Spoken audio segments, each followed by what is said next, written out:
can you share a little bit about yourselves and the organizations that you work with? So who wants to start off with that? You want to go first, Erin? Sure.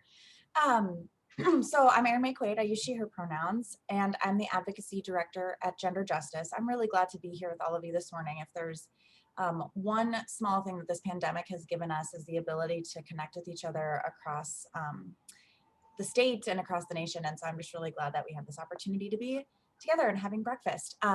So, you know, I was a state legislator. I was elected to the Minnesota House in 2016, and I ran on the issue of childhood hunger. I want to end hunger in the state of Minnesota. It is a huge issue all across our state. Hungry kids can't learn, and we know that it's also an increasing issue for seniors and for college students. So people are just hungry.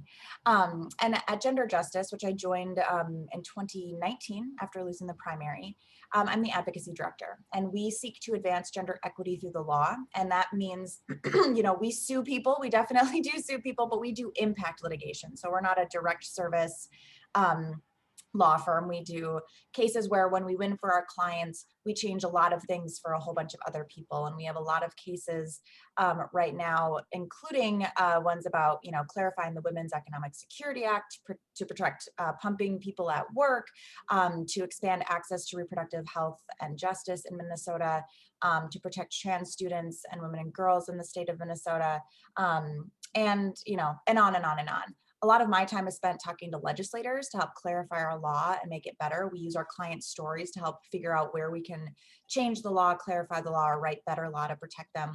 Obviously, the Minnesota Supreme Court case that came out recently saying you can't be mentally incapacitated for purposes of sexual assault if you yourself got yourself drunk is a huge miscalculation in the law, and we are working with authors to write a different one. I really come to this work to make sure that we are fighting for all people, to make sure that everyone can live safe and healthy lives, raise children they choose to have in safe and thriving communities, and have body autonomy and you know, sexual and gender freedom. And that specifically includes women in rural Minnesota. So often this is some of the issues we work on are pitted as just a certain you know, just a certain kind of woman's issue, and that's just not true. And so the more we can make sure that we, you know, live together in solidarity and fight for one another, the better we're going to be. So thank you for having me, and I'll turn it back over to Teresa. Leondra, do you want to go next? Sure. I echo Erin's sentiments, and I'm happy to be here with you this morning. Thank you, Teresa, for inviting me. I am the CEO of WoMN Act, and WoMN Act is a gender equity and racial justice statewide organization. We are a member-based organization. We have members that are individuals, nonprofits, and businesses that are all advocating for gender equity and social justice. We have been around for 40 years. We rebranded in 2020. Previous to that, we were known as the Minnesota Women's Consortium. And so we have a longstanding history of advocating for the needs of women across the state of Minnesota.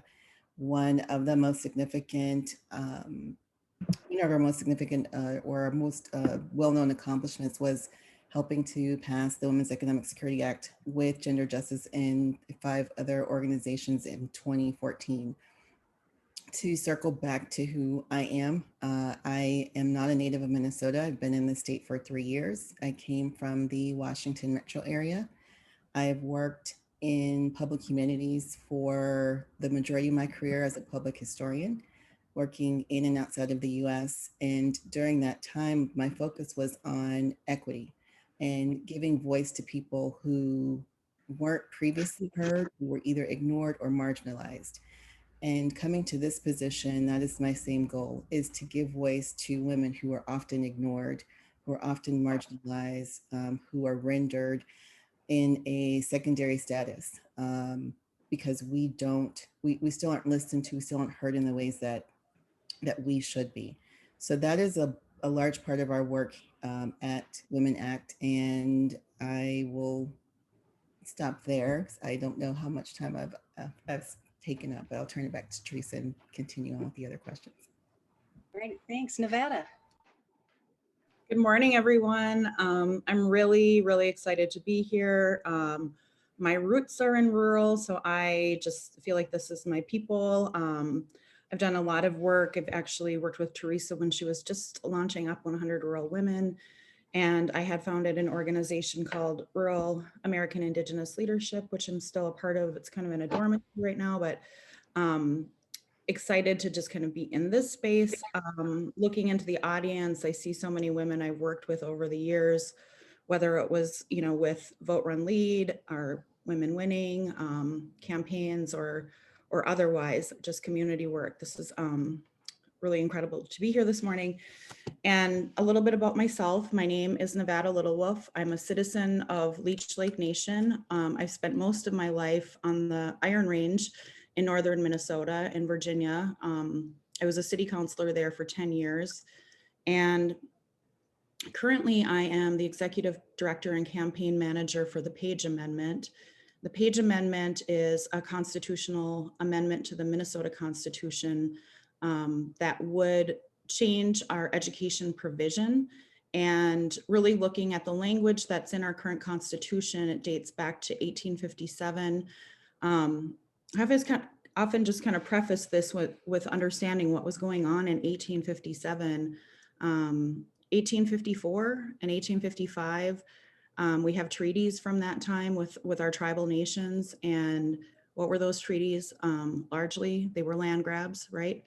1857 was also a year that slavery was still legal in many parts of the country, and the year of the Dred Scott case. And, oftentimes when we're talking about the work we're doing in community, we're thinking about how do you go upstream, right? Like, how do you get upstream from the issues and problems? And one way to go upstream is through policy. And in our state constitution in Minnesota is really probably the highest place that you can make a policy change. And so that's what we're doing with the education provision, like really looking at the fact that, yeah, it was written in 1857, a time when Minnesota was much different than it is today, and thinking about what the leaders were really trying to achieve with that language. And so the current language really talks about education must be adequate, and that's been defined by the Minnesota courts, that it must be adequate. And second, that it just has to be a uniform system. So what we're proposing is that, that's not okay. Like, that system isn't working, and we need to focus on children, and we need to focus on a standard of quality education. So we'll talk more about it, I'm sure, and I'm just really excited to be here this morning. Great, thanks, Nevada.